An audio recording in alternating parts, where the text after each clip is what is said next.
Scott Sands. I'm in for Gerard today. He'll be back tomorrow. You can find me on X at Scott Sands Media. Congressman Trent Kelly is joining us now on SuperTalk Mississippi. Congressman, it's nice to meet you. Hey, Scott. How are you today?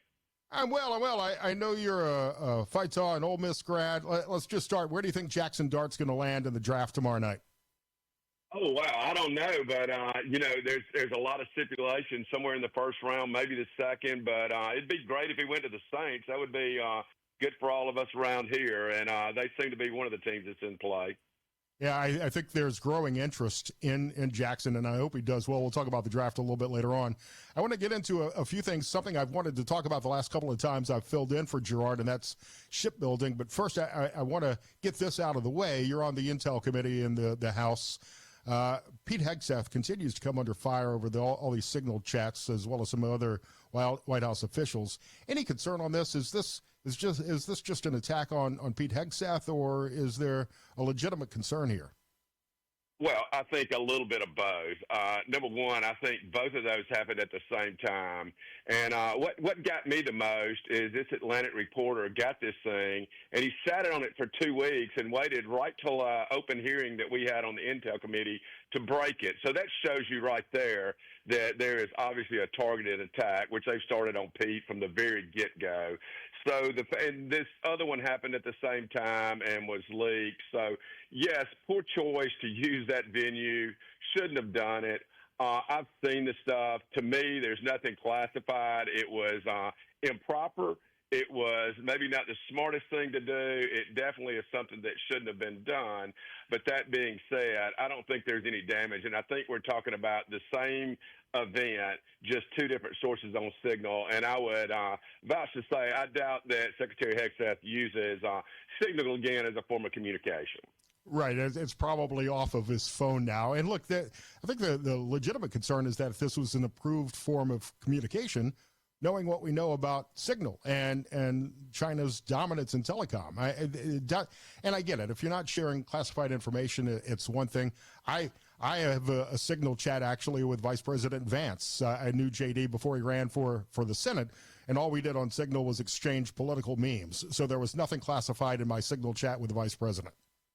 Yeah, I just, listen, that is not an authorized form of communication for anything that is sensitive in nature, whether that's talking about anything in the Department of Defense, operations, plans, any of those things, whether classified or not. So hopefully they have shifted away from that. Like I said, this all happened in one event. Now, I'm sure it happened before then, but since then, I would be shocked if anybody chose to use that as a venue to communicate on official business. And we have more secure lines of communication for that classified information that I'm sure they're using now. Congressman Trent Kelly here on SuperTalk Mississippi. You co-introduced the Ships for America Act, which follows up on the president's executive order on shipbuilding, and this is going to be great for the state. Yeah, actually, we dropped this last year, and then we dropped it again this year, working with Senator Mark Kelly, also working with Senator Todd Young out of Indiana. And then we've got Rep. Garamendi. So, listen, we've gotten behind China. We used to be one of the greatest maritime nations of all. And if you look at the empires over history, whether it's the British Empire or anything else, they've had a great Navy. And so we have to have a great Navy. And it's more than just the military Navy. It's the shipping and the shipping lanes and the logistics. So we have to reinvigorate our shipbuilding across America. And we've just got a lot of atrophy. And the SHIPS Act is one of those things. And we're working with the Senate, the House, and work with the administration. And so hopefully we can get this done to reinvigorate our shipbuilding industry in the States.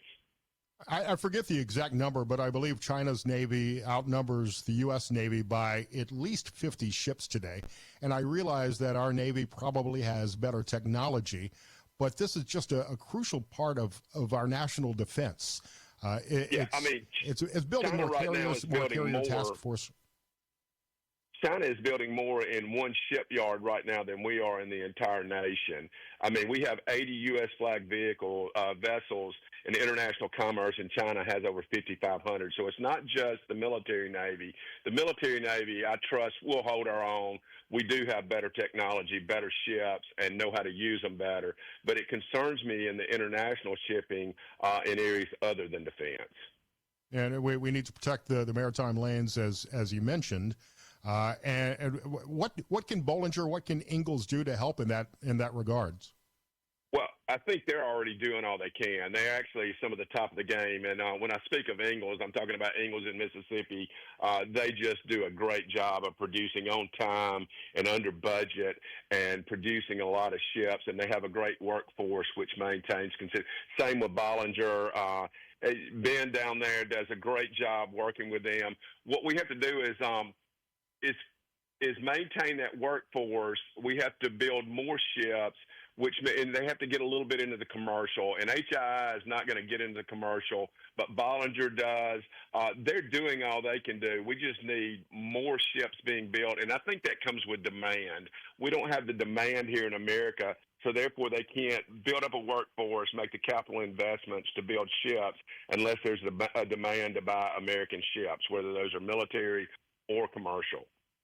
It seems like Mississippi might have an inside track, especially on the military side, with Senator Wicker on the Armed Services Committee in the Senate. How can we keep Mississippi more competitive than other cities, other states that may be in the shipbuilding business? Well, we already are, and as you know, I chair the Sea Power subcommittee on the Armed Services Committee in the House. So between Roger and I, they've got plenty of work at Ingalls. And what matters is, though, I don't think it's the influence of Senator Wicker or myself that helps. But what is really important is that workforce down there and the team that works at Huntington Ingalls. Like I said, they're on time, under budget, or ahead of time, and that's why they continue to get ships. You also have also down in Mobile, and so we will continue but it's the workforce down there that makes a difference. The workforce in Mississippi, we just have some of the greatest employees in the nation. I could use this kind of as a transition. We're talking to Congressman Trent Kelly. I know after the 2017 Tax Cuts and Jobs Act, there was a pretty nice bonus at Ingalls. It's critical that we extend those tax cuts. How close do you think it is to happening now in the House?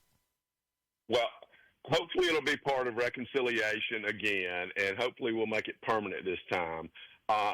Listen, Mike Johnson, Speaker Johnson, has performed miracles in getting, I'm on the team. I'm on the Trump team. I am on the team to get these tax cuts done, to get reconciliation done, to do all the things that move America forward and get us out of the past. Unfortunately, we have 2 or 3 to 5 on our side who like to be on TV, and they've always got the best idea in the room, and they're gonna always they want the attention, so they're going to drag everything out. But I think that Speaker Johnson and the rest of our leadership team in the Republican conference and the 95% of us who back Trump and back the policies that it have, I think we'll get it done as soon as we get back in the next couple of weeks. There are a lot of people on the right, a lot of Republicans who believe that Speaker Johnson is in over his head. But he's got a pretty tough job trying to wrangle the Republican caucus, especially with those members you mentioned. Yeah, I mean, the results, listen, just look at the results. Every time that we have a bill come up is he can't do it, he can't get it done. It started with he can't get reelected Speaker. It has been the budget that we got done that no one said we could do. Everything that we've done is a 1 or 2 vote margin, and they're working overtime. And here's the thing about him. He's a man of faith. I don't think the power for him to do what he's done rests in himself. It rests in the power that he trusts in God to deliver those things, and then he works relentlessly, and he's just a great leader up there in getting things done. And like I said, they're not always pretty. Watching the sausage made is never pretty, but it tastes good when you cook it. Especially with such a slim majority. We've got less than a minute here, Congressman. Do you expect any pushback on raising the debt ceiling as much as has been proposed, and new talk about increasing tax on on the wealthiest tax brackets? Yeah. The debt ceiling is always a tough one. I don't like voting for debt ceilings. Most of us don't, but President Trump needs this to enact his agenda. And listen, at the end of the day, we've got to get this done because America does not default on its bills. And that's the two options. Either do a debt ceiling increase or default on our obligations. And I just refuse to default on our obligations. Congressman Trent Kelly, keep up the great work. Thank you. You have a great